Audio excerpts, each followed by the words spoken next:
எல்லாமே கிடச்சிச்சு. கோர்ட்லேருந்து இப்போ தான் கொடுத்தாங்க. எல்லாத்தையும் வாங்கியாச்சு. இந்த பேக்லேருந்து தான் பிடுங்கிட்டு போனார். எல்லாம் இப்போ தான் வாங்கிட்டு வெளில வந்தோம். என்ன சொன்னாங்க மேடம்? என்ன சொன்னாங்கன்னா, எல்லாம் செக் பண்ணாங்க. என்னோட நகையான ஐடென்டிஃபை பண்ண சொன்னாங்க. பண்ணதுக்கப்புறம் அதுக்கான ப்ரொசீஜர்லாம் முடித்தோடனே கொடுத்துட்டாங்க. அவரு காவலர் வந்துட்டு உங்கள் பேக்கை எடுத்து கீழே கிடந்த பேக்கை தான் எடுத்து கொடுக்க வந்தாராம். ஆனால் திருடல அப்படிங்கிற மாரி போலீஸ் சொன்னதாக சொல்லி தகவல். எப்படி பார்க்குறீங்க? இல்லை இந்த பேக் நான் இப்போ என் கோல்டு இதுக்குள்ளே வச்சுருக்கும் போது கீழே தூக்கி போட மாட்டேன்ல. என் பேகு என் பக்கத்தில் என் தலைக்கு நேராக தான் இருந்துச்சு. கையில் தான் சுற்றி வச்சுருந்தேன். அவர் எடுத்துகிட்டு ஓடினார்.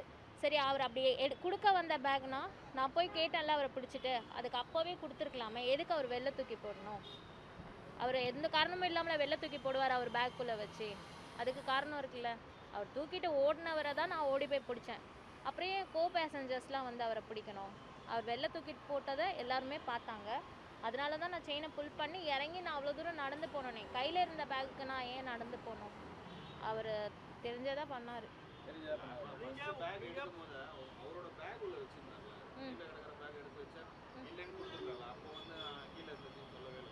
அதுதான் சொல்கிறேன். அவர் அப்பவும் சொல்லலையே. நான் பின்னாடி போய் தான் நான் சேஸ் பண்ணி தான் அவரை பிடிச்சேன். அதுக்கப்புறம் தான் அவர் வெளில தூக்கி போட்டார். நான் அதனால தான் நான் இறங்கி போய் எடுத்தேன். அவர் எடுத்திருந்தா அப்போவே கொடுத்துருக்கலாமே.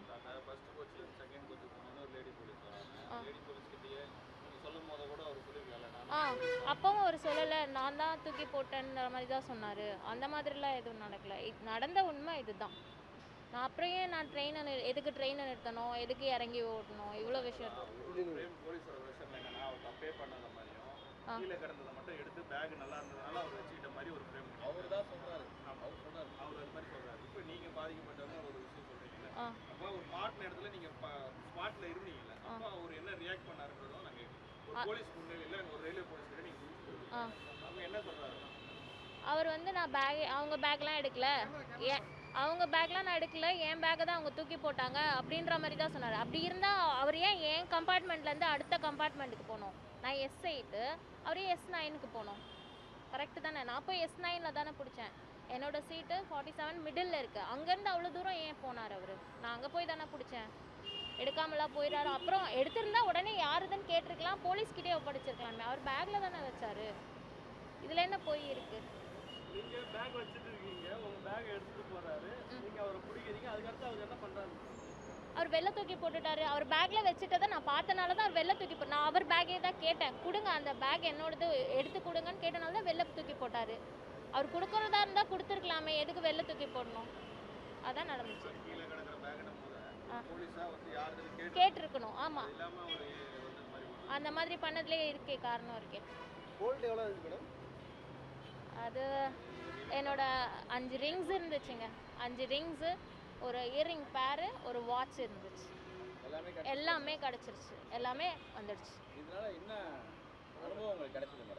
இது ரொம்ப மோசமான அனுபவம் தான் நான் சொல்வேன்.